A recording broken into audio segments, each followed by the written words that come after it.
On August 12th, 2015, I had the most profound experience that changed my life. I was at Photoshop World with my friends and colleagues from BYU, Idaho, where I went to school.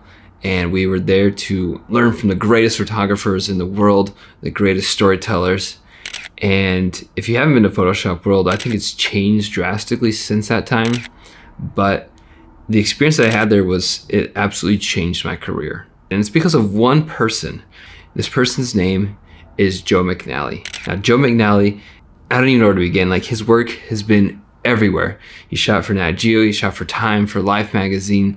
The list of clients and stories that he's told are endless. And the thing that I want to share about Joe is that he's the most personable guy that I know. So myself, being an eager, 23-year-old, I was so gung-ho to go and talk to him because I knew he was going to be there. I'd signed up for his classes. Our professor had us make portfolios so that we could present them to one of the instructors there, kind of have a one-on-one critique. Well, I was not fortunate enough in that moment to have a critique with Joe McNally. So during the opening ceremony, so to speak, they had this rock concert, and then Scott Kelby gets on the stage. He kind of does this introduction because he's really into guitar, and then at the end of it, I remember seeing Joe McNally singing in the front of the row, and I was like, I gotta go talk to him. So I beelined it to him. I got up as soon as the event was over. I ran up to him and I was like, hey, Mr. Joe McNally, my name is Tyler Rickenbach, and I was really disappointed that I could not have a portfolio review with you, and I'm wondering if you could just take a few minutes maybe this week and just look at my work. And he's like, sure, I'd love to. Here's my phone number. And my colleagues were texting and taking pictures of me and oh, I can't believe that you're talking to Joe McNally. And I literally couldn't believe it. I put his phone number in my phone. I was like, man, I just got Joe McNally's phone number. I was so ecstatic about it. And so that whole week I was just sweating bullets, where you just concluded that we're going to meet on a Thursday. And so I was like, sweet, let's do it. Fast forward to that time. I'm talking to Joe McNally, and in the corner we find this table, and he and I are conversing, and it's kind of silent at first. I was like, hey Joe, thank you for taking the time to look at my work. I cannot thank you enough. So I hand him my portfolio. I slide it across the table, and he picks it up and he's looking through it.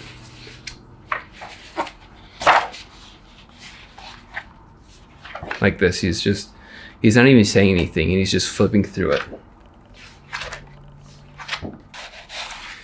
He closes it. He gets to the end, he doesn't say anything. And I'm thinking to myself, this could be really good, or this could be really, really bad. And I'll never forget, he looks at me and he says, Tyler, I don't feel anything when I look at these photographs.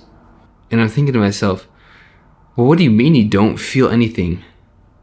I put my blood, my sweat, into my tears into these photographs. At least at the time, that's what I thought. And you don't feel anything? How do you not feel anything? And he looks at me, he's like, I don't feel anything. You're not giving me a reason to care about what you're shooting. Now, I want to read you what I wrote in my journal because it's that important. Looking at these pictures, I don't feel a connection to them. Are they nice? Yeah. But at the end of the day, I don't care because you don't. There's nothing there to pull me into the story. The picture, the images that you are sharing, you have to make me want to care about what you are doing.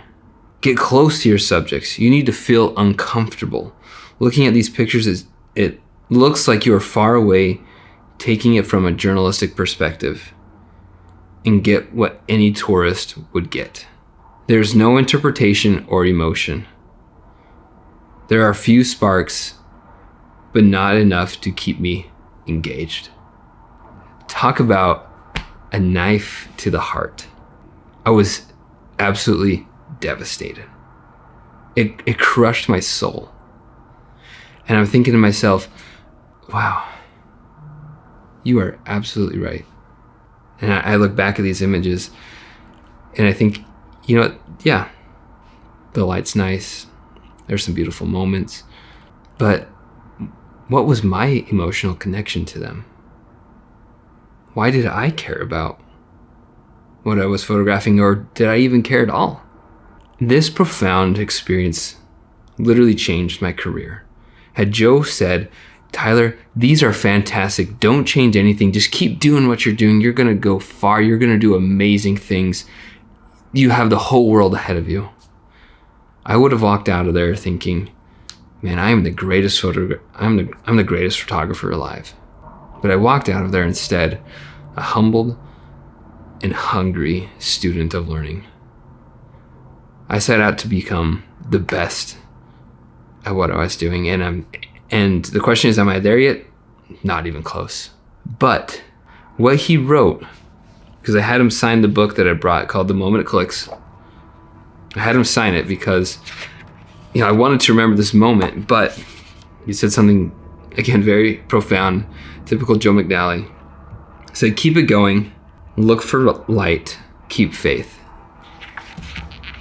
Joe McNally. The keep faith part is what really hit home with me. There are going to be times when you feel like you have those knife in the chest moments where people look at your work or whatever it is that you're doing and they say, you're not good enough. Or you don't have what it takes. Or there's no emotion. You don't care about what you're doing. And this and that and this and that. And it's just going to keep stacking up. And you're going to feel like you're entrapped and you can't escape. So you have to look back and reflect. Do I really care about what I'm doing? And if I don't, what can I do to change that? When I worked for USA Today as a photojournalist, one of my great mentors and editors, Mark Trinan, he told me that you're really great when you are photographing or taking video of something that you're really passionate about, and it shows in your work. But when you're doing something that you don't like, it's also true. It doesn't show. And I can tell that you don't care about it. And it's something that I've had to learn and have to break free of. Yes, there's going to be times when you're assigned to do things that you don't want to do, but you have to find a way to care about what you are doing. Because if you don't care about it, the person that you're trying to convince online is not going to care about it. And if you're in an audience, maybe you'll have a chance. But chances are the people that are going to see your work and the people that are going to see what you're doing, they're going to be scrolling through Instagram, they're going to be scrolling online, and if there's nothing to move them, they're going to keep scrolling. Because the person who's seeing what you're doing, they don't know you, they don't know what you do, your hobbies, your personal interests. All they know is what they're looking at, and that's what they're judging you on. The moral of the story is, well, there's a couple. First and foremost, you have to care about what you're doing. Second, constructive criticism can be your greatest asset. Because when you fail, that is when you learn the most. Adversity is the greatest teacher. You're going to learn more when you suffer, when you fail, than when you have success. And last but not least, you have to keep the faith. You have to believe in what you're doing, because no one cares about your career as much as you do. Failure is part of learning. Failure is part of progression, because you're never going to change when you're comfortable. It's during those uncomfortable circumstances and moments, that's when you change. Keep the faith, keep trying, keep going, because eventually you're going to make it. It's the 1% every single day. You're improving little by little, and guess what? Over time, you're going to become the best version of yourself. But it starts with caring about what you do, embracing failure and letting failure be your greatest teacher, and embracing discomfort, because that's when you're going to learn the most. And when you embrace that discomfort and you learn from it, that's going to take you farther and going to change you more than any success ever will. If this was meaningful to you, if this helped you, if this sparked something, it gave you just a little bit of interest, please consider hitting subscribe, and I'll see you next time on Storytime. Rojo. Yep, nailed it. Ba-dum-tsh.